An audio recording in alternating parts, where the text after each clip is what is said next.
இன்றே டவுன்லோட் செய்து உங்கள் ஃபேவரட் ஷோக்களை என்ஜாய் பண்ணுங்க.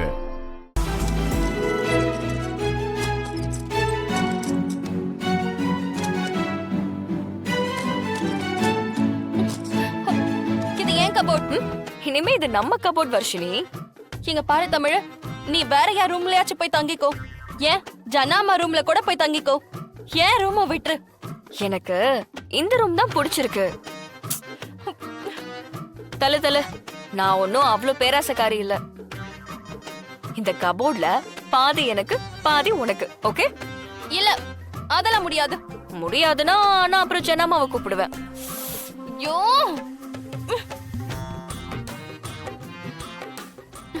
நீங்களாம் எதுக்கு மாமா இருக்கீங்க? ஏமா என்னாச்சு? பெண்ணு என்ன மாமா, அவ பாட்டுக்கு ரூமுக்கு வந்தா என் ரூம்ல இருக்க கபோர்ட்னு எல்லாத்தையும் எடுத்துக்கிட்டா. உங்களால ஒண்ணுமே பண்ண முடியலல்ல? என்ன பண்றது, எல்லாம் உங்க ஜனாமாவை தான் சொல்லணும். எனக்கு தமிழ் இங்க இருக்கிறது சுத்தமா பிடிக்கல மாமா. அதுவும் ஏன் ரூம்ல இருக்கிறது என்னால ஏத்துக்கவே முடியல. ஏதாச்சும் பண்ணுங்க. அவளை இங்க இருந்து அனுப்பணும், அவ்வளவுதானே? ஆமா. என் கூட வா, நான் பாத்துக்கிறேன்.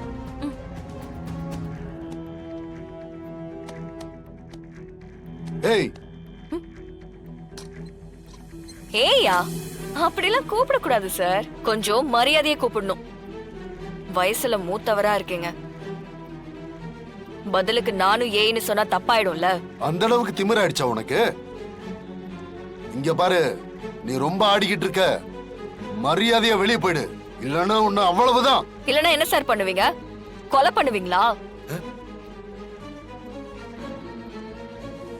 வர்ஷினி, நீ கொஞ்சம் வெளியேறு.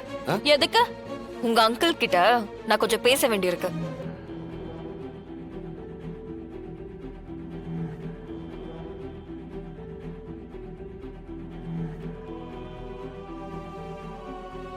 சொல்லுங்க சார், கொலை பண்ணுவீங்களா? எப்படி எங்க ஜனாமாவை கொலை பண்ண ட்ரை பண்ணீங்களே, அப்படியா? நீங்க எதுக்கு ஜனாமாவை போய் சொல்லி ஊருக்கு கூட்டிட்டு போனீங்க? அங்க கோவிலுக்கு நிலம் வாங்குறதா சொல்லி உங்க பேருக்கு நிலத்தை எப்படி மாத்தலான்னு ட்ரை பண்ணீங்க. அது நடக்கலனதும் உடனே ஜனாமாவை போட்டு தள்ளுறதுக்கு யார வச்சு பிளான் பண்ணீங்கன்னு எல்லாமே எனக்கு தெரியும். என்ன சொல்ற நீ? இல்லாதெல்லாம் சொல்லிக்கிட்டு இருக்க. இதெல்லாம் யாரும் இங்க நம்ப மாட்டாங்க. அப்படியா சார்? நான் ஜனாமாவை கூப்பிட்டு சொல்லட்டுமா? பாக்கலாமா? வேணாம் தமிழ், சொல்றத கேளு.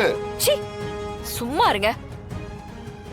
இத்தனை வருஷமா அவங்க வீட்டு உப்ப தின்னுட்டு அவங்க போடுற சாப்பாட்டையும் சாப்பிட்டு அவங்களுக்கே இப்படி துரோகம் செய்றீங்களே, உங்களுக்குலாம் கொஞ்சம் கூட மனசாட்சியே இல்லையா? இங்க பாருங்க, இனிமே உங்க சதி ஆட்டம்லாம் என்கிட்ட பலிக்காது. இங்க ஜனாமாவுக்கு ஒண்ணுனா என்ன தாண்டி தான் தொடணும். அது உங்களாலலாம் முடியாது.